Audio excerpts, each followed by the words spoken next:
ডিম আর ময়দা দিয়ে এই নাস্তাটি একবার কাউকে বানিয়ে খাওয়ালে বারবার রিকোয়েস্ট আসবে যে বানিয়ে খান।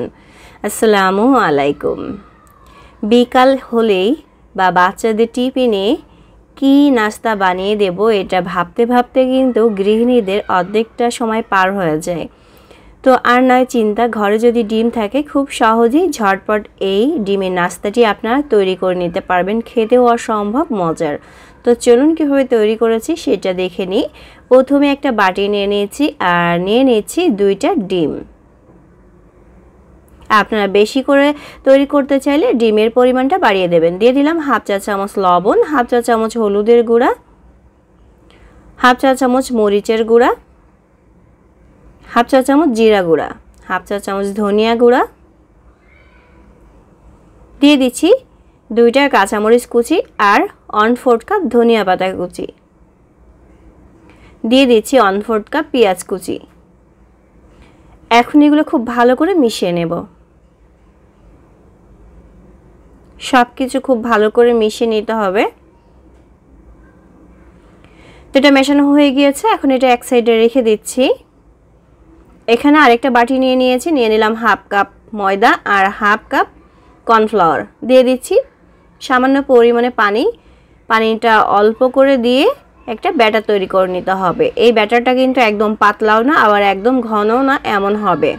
তো আমি অল্প অল্প পানি দিয়ে খুব ভালো করে এটা মিশিয়ে নিচ্ছি। তো এর ঘনত্ব ঠিক এমন হবে। তো এটা এক সাইডে রেখে দিচ্ছি। এখন ডিমটা আবারও খুব ভালো করে ফেটিয়ে নিলাম আর চুলার পর আগে থেকেই কড়াই দিয়ে তেল দিয়ে দিয়েছি। তেলটা গরম হয়ে গিয়েছে, তারপরে ডিমটা দিয়ে দিলাম।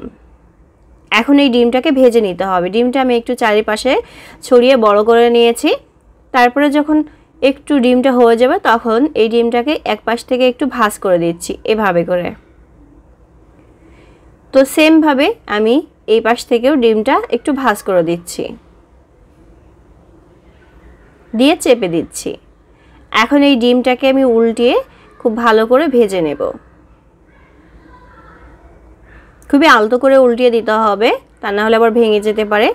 তো এই যে ডিমটা কিন্তু এরকম হবে। এখন একটা খুন্তি দিয়ে এই যে ডিমগুলো আমি এভাবে করে কেটে নিয়েছি। আপনারা চাইলে নিচে নামিয়ে ঠান্ডা করে চাকু দিয়েও কেটে নিতে পারবেন। তো আমি এইভাবে করে সবগুলো একই রকম সাইজ করে কেটে নিচ্ছি।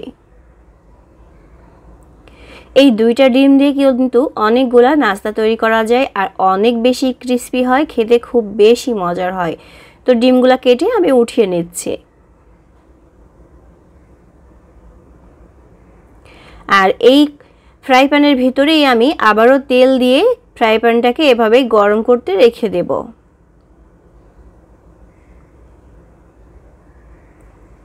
তো ডিমগুলো এক সাইডে রেখে দিচ্ছি আর সেই যে আটার মিশ্রণটা আমরা গুলিয়ে রেখেছিলাম তার ভিতরে লবণ হাফ চা চামচ, হাফ চা চামচ জিরা গুঁড়া আর হাফ চা চামচ মরিচের গুঁড়া, হাফ চা চামচ ধনিয়া গুঁড়া আর হাফ চা চামচ হলুদের গুঁড়া আর দিয়ে দিচ্ছি হাফ চা চামচ চাট মশলা। এতে করে এই নাস্তাটি অনেক গুণে মজার হবে। তারপরে দিয়ে দিলাম আবারও 1/4 কাপ ধনিয়া পাতা কুচি আর দিয়ে দিচ্ছি 1/4 কাপ পেঁয়াজ কুচি।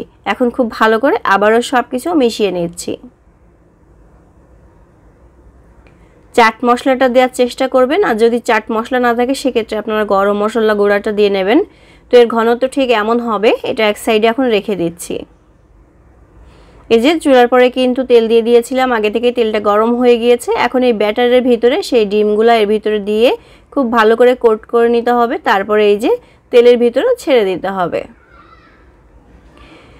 এই যে আটার মিশ্রণটা আমরা গুলিয়ে নিয়েছি এটা কিন্তু পাতলা হলে হবে না, ঠিক আমি যেভাবে গুলিয়ে নিয়েছি একটু ঘন হবে, এভাবে করে নিতে হবে। তাহলে নাস্তাটা খেতে বেশি মজার হবে এবং দেখতেও সুন্দর লাগবে। তো এইভাবে আমি একটা একটা করে দিয়ে তারপরে এক পাশ যখন হালকা হয়ে যাবে তখন এভাবে উল্টিয়ে দিচ্ছি। এভাবে উল্টিয়ে পাল্টিয়ে নাস্তাগুলোকে আমি ভেজে নেব।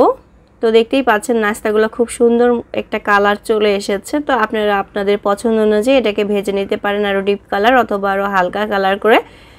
তবে এই নাস্তাটি চুলার আঁচটা মিডিয়ামে রেখে ভেজে নেবেন, তাহলে অনেক বেশি ক্রিস্পি হবে, খেতে বেশ মজার হবে। তো এই যে এগুলো আমার হয়ে গিয়েছে, এখন আমি তেল ঝরিয়ে উঠিয়ে নিচ্ছি। আজকের এই নাস্তার রেসিপিটি যদি আপনাদের ভালো লেগে থাকে অবশ্যই পেজটাতে ফলো দিয়ে পাশে থাকবেন। আর ইউটিউব চ্যানেল থেকে দেখলে চ্যানেলটি সাবস্ক্রাইব করে পাশে থাকা বেল আইকনটি প্রেস করে দিবেন। দেখুন তৈরি হয়ে গেল ডিমের এই নাস্তাটি। কাউকে খেতে দিলে কেউ বুঝতেই পারবে না ডিম দিয়ে তৈরি করেছেন, এত মজার একটি নাস্তা। তো আপনার বাচ্চাদের টিফিনে বিকালে নাস্তায় এই নাস্তাটি খুব সহজেই তৈরি করে নিতে পারবেন ঝটপট। আজকের মতো বিদায় নিচ্ছি। আল্লাহ হাফেজ।